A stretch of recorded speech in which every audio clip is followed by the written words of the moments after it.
नमस्कार दोस्तों, साहित्य स्टोरीज में आपका स्वागत है। आज आप सुनने जा रहे हैं मुंशी प्रेमचंद द्वारा लिखी कहानी कफन।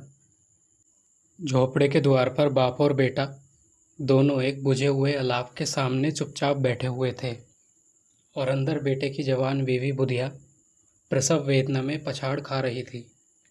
रह रहकर उसके मुंह से ऐसे दिल दहला देने वाली आवाज़ निकलती थी कि दोनों कलेजा थाम लेते थे। जाड़ों की रात थी। प्रकृति सन्नाटे में डूबी हुई थी। सारा गांव अंधकार में लय हो गया था। घीसू ने कहा, मालूम होता है बचेगी नहीं। सारा दिन दौड़ते हो गया, जा देख तो आ। माधव चिढ़कर बोला, मरना ही है तो जल्दी क्यों नहीं मर जाती? देखकर क्या करूं? तू बड़ा बेदर्द है बे। साल भर जिसके साथ सुख चैन से रहा, उसी के साथ इतनी बेवफाई। तो मुझसे तो उसका तड़पना और हाथ पांव पटकना नहीं देखा जाता। चमारों का कुनबा था और सारे गांव में बदनाम। घीसू एक दिन काम करता तो 3 दिन आराम करता। माधव इतना कामचोर था कि आधे घंटे काम करता तो घंटे भर चिलम पीता। इसलिए उन्हें कहीं मजदूरी नहीं मिलती थी। घर में मुट्ठी भर भी अनाज मौजूद हो तो उनके लिए काम करने की कसम थी। जब 2-4 फाके हो जाते तो घीसू पेड़ पर चढ़कर लकड़ियां तोड़ लाता और माधव बाजार से बेच लाता, और जब तक वह पैसे रहते दोनों इधर उधर मारे मारे फिरते। गांव में काम की कमी न थी। किसानों का गांव था। मेहनती आदमी के लिए 50 काम थे, मगर इन दोनों को उसी वक्त बुलाते जब 2 आदमियों से एक का काम पाकर भी संतोष कर लेने के सिवा और कोई चारा न होता। अगर दोनों साधु होते तो उन्हें संतोष और धैर्य के लिए संयम और नियम की बिल्कुल ज़रूरत न होती। यह तो इनकी प्रकृति थी। विचित्र जीवन था इनका। 2-4 बर्तन के सिवा कोई संपत्ति नहीं। फटे चित्रों से अपनी नग्नता को ढके हुए जिए जाते थे। संसार की चिंताओं से मुक्त, कर्ज से लदे हुए, गालियाँ भी खाते, मार भी खाते, मगर गम नहीं।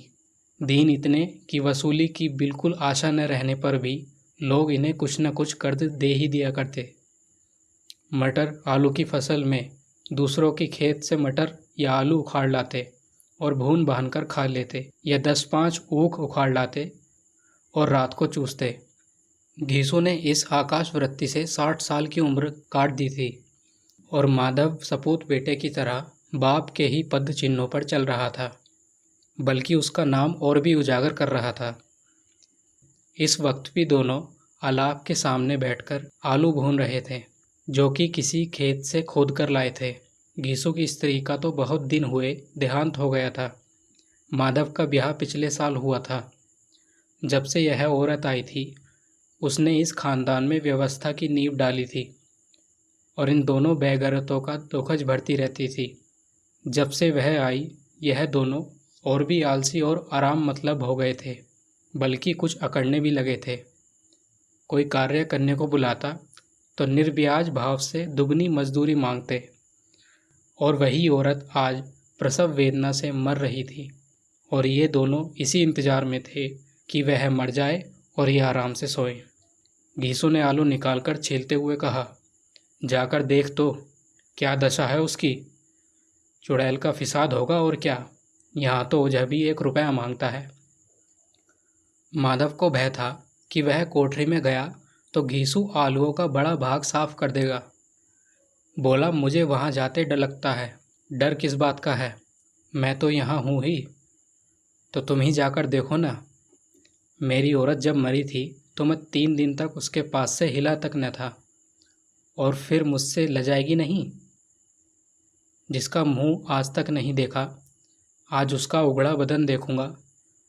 उससे तन की सुध भी न होगी। मुझे देख लेगी तो खुलकर हाथ पांव भी न पटक सकेगी। मैं सोचता हूँ कोई बाल बच्चा हो गया तो क्या होगा। सोंठ, गुड़, तेल कुछ भी तो नहीं है घर में। सब कुछ आ जाएगा, भगवान दे तो। जो लोग अभी 1 पैसा नहीं दे रहे हैं, वे कल बुलाकर रुपए भी देंगे। मेरे 9 लड़के हुए थे, घर में कुछ भी न था, मगर भगवान ने किसी न किसी तरह बेड़ा पार लगाया ही। जिस समाज में रात दिन मेहनत करने वालों की हालत उनकी हालत से कुछ बहुत अच्छी न थी, और किसानों के मुकाबले में वे लोग जो किसानों की दुर्बलताओं से लाभ उठाना जानते थे, कहीं ज़्यादा संपन्न थे। वहाँ इस तरह की मनोवृत्ति का पैदा होना कोई अचरज की बात न थी। हम तो कहेंगे घीसू किसानों से कहीं ज़्यादा विचारवान था और किसानों के विचार शून्य समूह में शामिल होने के बदले बैठकबाजों की कुत्सित मंडली में जा मिला था। हाँ, उसमें यह शक्ति न थी कि बैठकबाजों के नियम और नीति का पालन करता। इसलिए जहाँ उसकी मंडली और लोग गांव के सरगना और मुखिया बने हुए थे, उस पर सारा गांव उंगली उठाता था। फिर भी उसे यह तस्कीन तो नहीं थी कि अगर वह फटेहाल है तो कम से कम उसे किसानों की सी जी तोड़ मेहनत तो नहीं करनी पड़ती और उसकी सरलता और निर्भीकता से दूसरे लोग बेजा फ़ायदा तो नहीं उठाते। दोनों आलू निकालकर जल्दी जल्दी खाने लगे। कल से कुछ नहीं खाया था। इतना सब्र न था कि ठंडा हो जाने दें। कई बार दोनों की ज़बानें जल गईं। छिल जाने पर आलू का बाहरी हिस्सा ज़बान, हलक और तालू को जला देता है और उसे अंगारे के मुंह में रखने से ज़्यादा खैरियत इसी में थी कि वह अंदर पहुंच जाए। वहां उसे ठंडा करने के लिए काफ़ी सामान थे, इसलिए दोनों जल्दी जल्दी निकल जाते। हालांकि इस कोशिश में उनकी आंखों से आंसू निकल आते थे। घीसू को उस वक्त ठाकुर की बारात याद आई जिसमें 20 साल पहले वह गया था। उस दावत में उसे जो तृप्ति मिली थी वह उसके जीवन में एक याद रखने लायक बात थी और आज भी उसकी यादें ताज़े थीं। बोला, वह भोज नहीं बोलता। तब से फिर उस तरह का खाना और भरपेट नहीं मिला। लड़की वालों ने सबको भरपेट पूरियां खिलाई थीं। छोटे बड़े सबने पूरियां खाईं और असली घी की।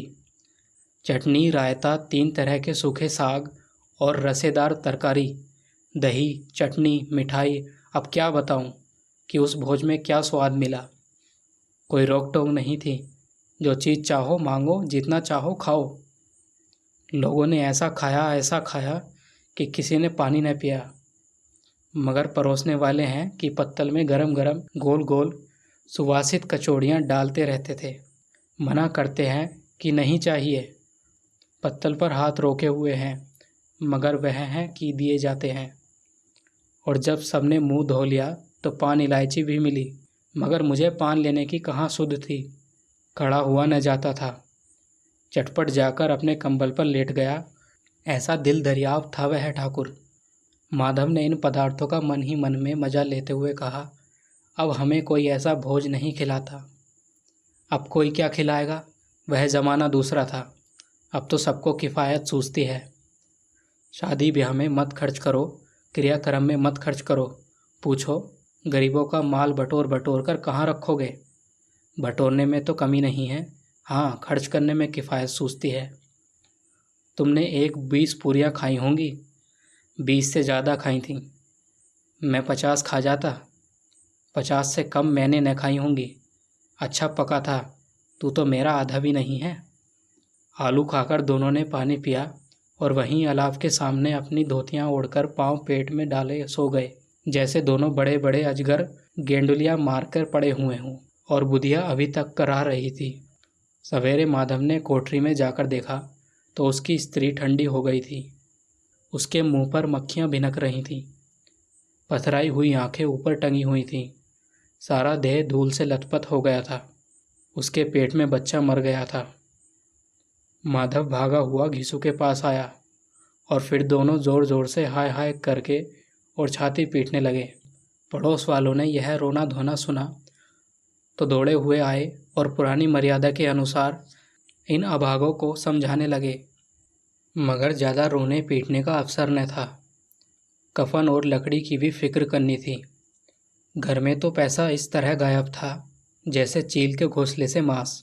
बाप बेटे रोते हुए जमींदार के पास गए। वह इन दोनों की सूरत से नफरत करते थे। कई बार इन्हें अपने हाथ से पीट चुके थे, चोरी करने के लिए, वादे पर काम न आने के लिए।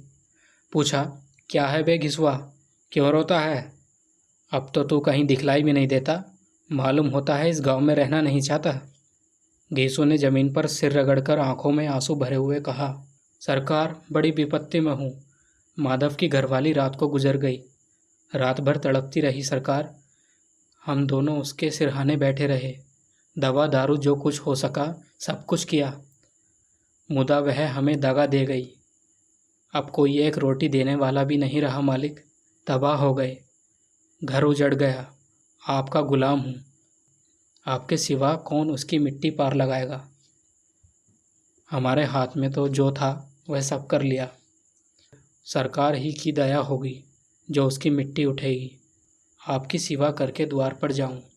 जमींदार साहब दयालु थे, मगर गीसू पर दया करना काले कंबल पर रंग चढ़ाना था। जी में तो आया कह दे, चल दूर हो यहाँ से। यूँ तो बुलाने से भी नहीं आता, आज जब गरज पड़ी तो आकर खुशामद कर रहा है। हरामखोर कहीं का, बदमाश। लेकिन यह क्रोध या दंड देने का अवसर न था। जी में कुड़ते हुए 2 रुपये निकाल कर फेंक दिए, मगर सांत्वना का एक शब्द भी मुंह से न निकला। उसकी तरफ ताका तक नहीं, जैसे सिर का बोझ उतारा हो। जब जमींदार साहब ने 2 रुपये दिए तो गांव के बनिए महाजनों को इनकार का साहस कैसे होता। घीसू जमींदार के नाम का ढिंढोरा भी पीटना खूब जानता था। किसी ने 2 आने दिए, किसी ने 4 आने। 1 घंटे में घीसू के पास 5 रुपये की अच्छी रकम जमा हो गई थी। कहीं से अनाज मिल गया और कहीं से लकड़ी। और दोपहर को घीसू और माधव बाजार से कफन लाने चले। इधर लोग बांस वास काटने लगे। गांव की नर्म दिल स्त्रियां आ आकर लाश देखती थीं और उसकी बेकसी पर 2 बूंद आंसू गिराकर चली जाती थीं।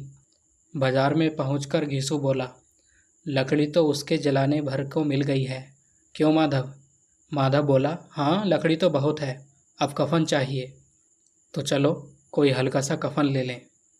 हाँ और क्या, लाश उठाते रात हो जाएगी, रात को कफन कौन देखता है।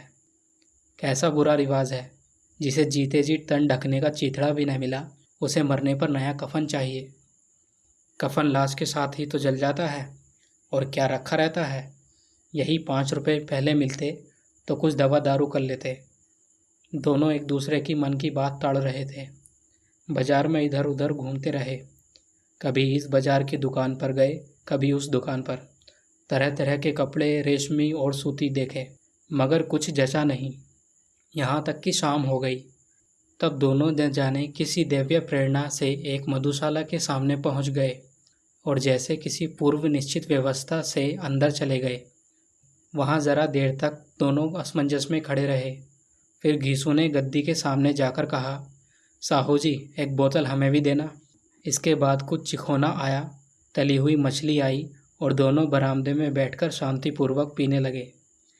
कई कुंजियाँ ताबड़तोड़ पीने के बाद दोनों सुरूर में आ गए। घीसू बोला, कफन लगाने से क्या मिलता, आखिर जल ही तो जाता, कुछ बहू के साथ तो न जाता। माधव आसमान की तरफ देखकर बोला, मानो देवताओं को अपनी निष्पापता का साक्षी बना रहा हो। दुनिया का दस्तूर है, नहीं लोग बेमानों को हजारों रुपए क्यों देते हैं। कौन देखता है परलोक में मिलता है या नहीं। बड़े आदमियों के पास धन है, फूकें, हमारे पास फूकने को क्या है। लेकिन लोगों को जवाब क्या दोगे? लोग पूछेंगे नहीं कफन कहाँ है, अबे यह कह देंगे कि रुपए कमर से खिसक गए, बहुत ढूंढा मिले नहीं। लोगों को विश्वास न आएगा, लेकिन फिर भी वह रुपए देंगे। माधव भी हंसा, बड़ी अच्छी थी बेचारी, मरी तो खूब खिला पिलाकर। आधी बोतल से ज़्यादा उड़ा दी गई। घीसू ने 2 शेर पूरियाँ मंगाई, चटनी, अचार, कलेजियाँ। शराब खाने के सामने ही दुकान थी। माधव लपक कर 2 पत्तलों में सारे सामान ले आया। पूरा 1.5 रुपया खर्च हो गया, सिर्फ थोड़े से पैसे बचे रहे।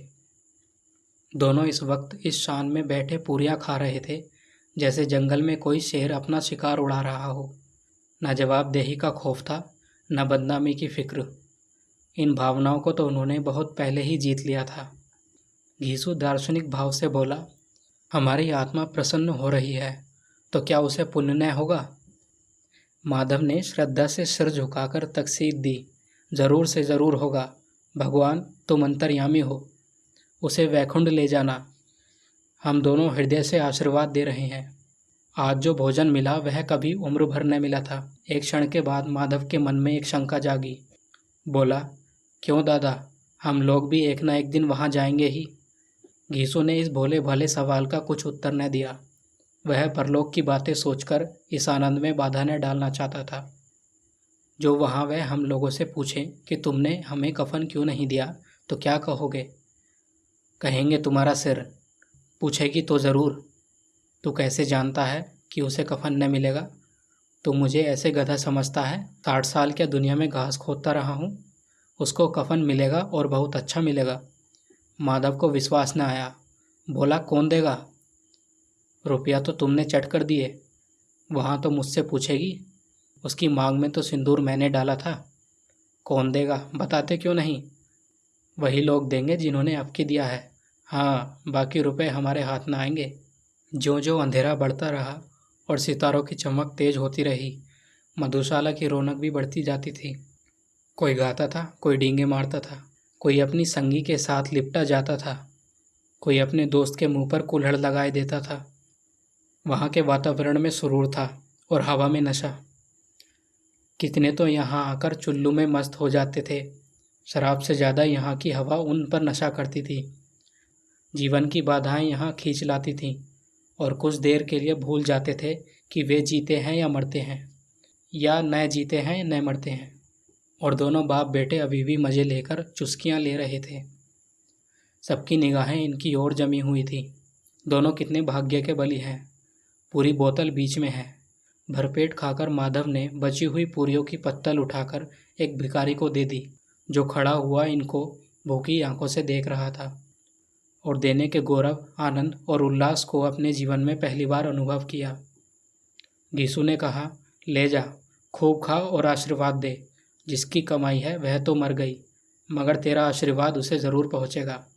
रोए रोए से आशीर्वाद दे, बड़ी गाड़ी कमाई के पैसे हैं।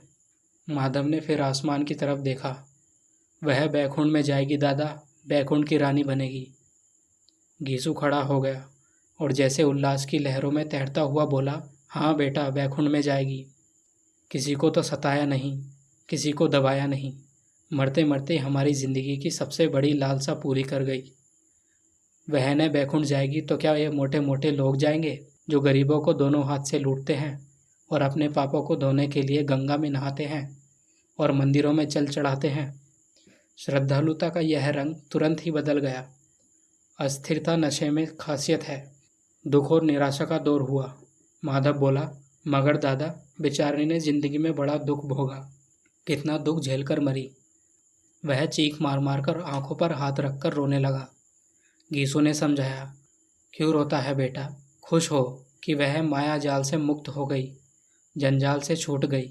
बड़ी भाग्यवान थी जो इतनी जल्दी मोहमाया के बंधन तोड़ दिए। और दोनों खड़े होकर गाने लगे, ठगनी क्यों नैना झमकावे ठगनी। पियक्कड़ों की आंख इनकी ओर लगी थी और दोनों अपने दिल में मस्त गाए जाते थे। फिर दोनों नाचने लगे, उछले भी, कूदे भी, गिरे भी और मटके भी, भाव भी बनाए, अभिनय भी किए और आखिर नशे में मदमस्त होकर वहीं गिर पड़े। आप सुन रहे थे प्रेमचंद की लिखी कफन। अगर आपको कहानी पसंद आई तो हमारे चैनल को लाइक, शेयर और सब्सक्राइब ज़रूर करें। धन्यवाद।